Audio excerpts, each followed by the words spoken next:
Sabe aqueles sistemas que rodam nos bastidores, que a gente nem percebe, mas que fazem o mundo funcionar? Coisas como bancos, empresas de logística. Pois é, hoje a gente vai mergulhar a fundo e desmontar peça por peça a anatomia de uma transação que acontece num desses gigantes, os mainframes. E para começar, vamos pensar nessa pergunta aqui. Parece mágica, né? Como um sistema consegue achar uma informação minúscula no meio de milhões de um jeito tão rápido e sem falhas? A resposta? Olha, tá numa combinação de tecnologias que são a verdadeira espinha dorsal de muita coisa que a gente usa todo dia. Beleza, então vamos lá. Antes de qualquer linha de código fazer alguma coisa, o programa e o banco de dados precisam ter um acordo. Eles precisam, literalmente, falar a mesma língua. É aqui que toda a nossa história começa. E para garantir essa comunicação perfeita, existe uma peça-chave chamada copybook. Pensa nele como se fosse a planta baixa de uma casa. É um dicionário que tanto o programa quanto o banco de dados consultam para saber exatamente o que significa cada informação, qual o tamanho, qual o formato. Não tem espaço para mal-entendido. E olha só que legal isso na prática. De um lado, a definição da tabela lá no banco de dados, o DB2. Do outro, a estrutura de dados dentro do programa COBOL. Repara como os nomes, os tipos de dados, tudo bate. É literalmente um espelho um do outro. Isso garante que, quando o programa pedir um dado, ele vai receber exatamente o que espera. Certo, com a nossa planta baixa na mão, o tal do copybook, vamos ver agora o cérebro da operação, o programa em si, e como ele usa essa estrutura para de fato buscar informação. Agora, é importante saber que esse programa não roda sozinho do nada. Num ambiente online, tem um sistema que funciona como um grande controlador de tráfego. O nome dele é CISS. É ele que recebe uma solicitação, tipo, quero ver meu saldo, e direciona para o programa certo fazer o trabalho. E assim que o CIS dá o sinal verde, a missão do nosso programa é super direta, super focada.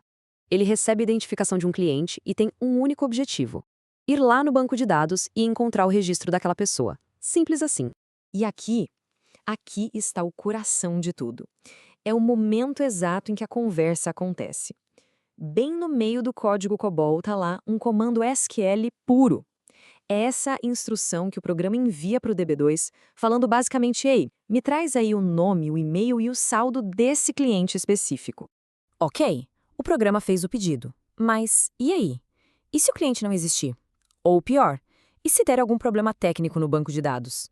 Um programa que se preze, um programa robusto, precisa estar preparado para qualquer cenário. E o jeito de saber o que aconteceu é genial de tão simples. O programa checa uma variável especial, o SQL Code. Se o valor for 0, perfeito, deu tudo certo, o dado está na mão.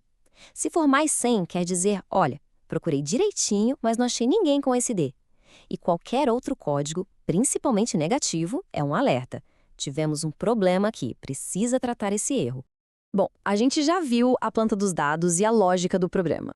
Só que esse código, escrito por um ser humano, não roda direto no computador. Ele precisa passar por um processo de preparação, quase como uma linha de montagem industrial. E quem comanda essa linha de montagem toda é o JCL. Pensa no JCL como uma receita de bolo ou um manual de instruções, que diz para o mainframe o passo a passo exato. Primeiro faça isso, depois use o resultado para fazer aquilo, e no final empacote tudo e me entregue o programa pronto para rodar. E essa aí é a cara de um JCL.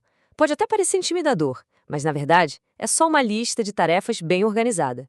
Cada bloco desses, cada step, é uma etapa da nossa linha de montagem, executando uma função bem específica. E todo aquele JCL, no fundo, se resume a 3 estágios principais. Primeiro, um pré-compilador que traduz aquele comando SQL para o COBOL. Depois, o compilador do COBOL em si, que transforma tudo em linguagem de máquina. E, por fim, um passo fundamental para o banco de dados, chamado bind. Esse passo bind é sensacional. É como se a gente entregasse um plano de voo para o banco de dados. Antes mesmo do programa rodar, o DB2 analisa os pedidos que ele vai fazer e já calcula o caminho mais rápido e eficiente para buscar aqueles dados. É pura otimização. Tudo para garantir a máxima performance na hora da transação. Certo. A gente viu as peças do quebra-cabeça separadas. O projeto, a lógica, a linha de montagem. Agora, vamos juntar tudo para ver a imagem completa, para ver como esse sistema é, de fato, um sistema de ponta. E o próprio material que serve de base para essa nossa análise nos dá um resumo perfeito de como todos esses componentes se encaixam para criar uma solução completa, coesa e muito bem pensada.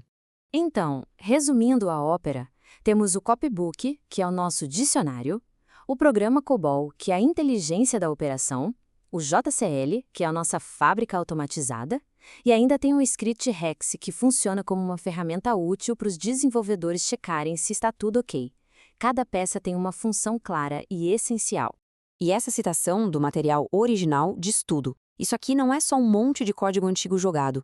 Pelo contrário, representa o estado da arte de um sistema legado moderno e bem estruturado. A palavra-chave aqui é estrutura. Cada peça foi pensada para estar ali. E isso nos leva a uma reflexão final. Quando a gente olha para um sistema desses, será que estamos vendo só código legado, como muita gente gosta de chamar? Ou, na verdade, estamos diante de uma verdadeira aula de como construir sistemas com estrutura, com organização e, o mais importante, com uma confiabilidade absurda? Fica a pergunta para a gente pensar sobre a tecnologia que, em silêncio, continua movendo o nosso mundo.